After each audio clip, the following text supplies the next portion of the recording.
नमस्कार, मी हरिपूरमधून शिल्पा गुरुनाथ वालीकर बोलते।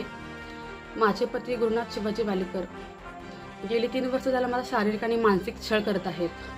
माझं इंटरकास्ट मॅरेज असल्या कारणानं त्यांच्या घरातल्यांनी मला कधीही घरी सून म्हणून स्वीकारलं नाही आहे। राहिला प्रश्न, माझा नवरा दारू पिऊन मला मारहाण करतोय, मानसिक आणि शारीरिक छळ करतोय माझा।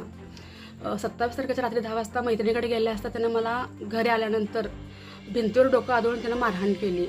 बाहेर गाडीवरून येताना गाडीवरून ढकलून दिला, पाडला, लाथाबोक्याने शिवीगाळ केली त्यांनी मला। शिवीगाळ केल्यानंतर मी कोणत्याही परिस्थितीत पोलीस स्टेशनमध्ये जाण्याचा प्रयत्न करत होते। त्यासाठी मला बहिणीनं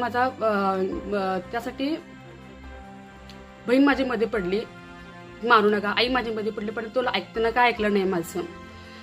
मग नंतर त्याने काय केलं, पाठीमागून आला आणि माझ्या ओढणीनं गळा दाबण्याचा प्रयत्न केला। गळा इतका जोरात दाबला की मी बेशुद्ध अवस्थेमध्ये 15 मिनिटं होते।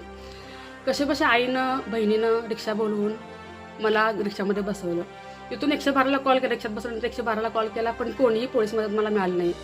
4-5 LC दाखल आहेत पोलीस स्टेशनमध्ये, पण त्यांनी केस कधीही नोंद करून घेतलेली नाही। 112वर ते तासभर कॉल करत होते, पण त्या लोकांनी कधीही मला मदत केलेली नाही। ह्याच्यानंतर असं की 28 तारखेला परत CT स्कॅन करण्यासाठी ज्या अवस्थेमध्ये मला बोलता येत नाही, चालता येत नाही किंवा श्वास घेता येत त्रास होता, त्या अवस्थेमध्ये मला मिरजेला वैद्यकीय तपासणीसाठी जावं लागलं। 28 तारखेला पुन्हा मी 2 वाजता आपल्या ग्रामीण पोलीस स्टेशनला आल्या असता त्यांनी माझी LC नोंद करून घेतली नाही, तुमचा रिपोर्ट होऊ दे, हे होऊ दे, अशी कारणं सांगायला लागली। परत 29 तारखेला मी गेले असता परत दिवसभर गेला, 10 वाजता गेले रात्री, मला 11 वाजता माझा LC दाखल करून घेण्यात आला। दिवसभर माझे हाल झालं, माझ्या बाळाचा हाल झाला पोलीस स्टेशनमध्ये।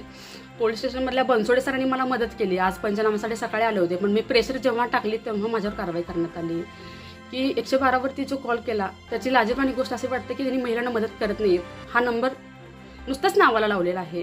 तर असं न करता पोलिसांच्याकडून सहकार्य मिळावं। बाकीच्या समाजामध्ये मला मारहाण करताना फक्त संभाजी जाधव या एकाच व्यक्तीने मला मदत केली। एवढा मोठा समाज होता की 100 लोक बघणारे होते, पण संभाजी जाधव या व्यक्तीने, शेजारच्या वडिलांच्या मित्रांनी मला मदत केली। त्या कारणामुळे मी माझ्या नवऱ्यापासून सुटका झाली माझी, आणि मी जिवंत आहे, आता तुमच्याशी बोलत आहे। मला सहकार्य मिळावं इतकीच अपेक्षा आहे। नमस्ते, धन्यवाद।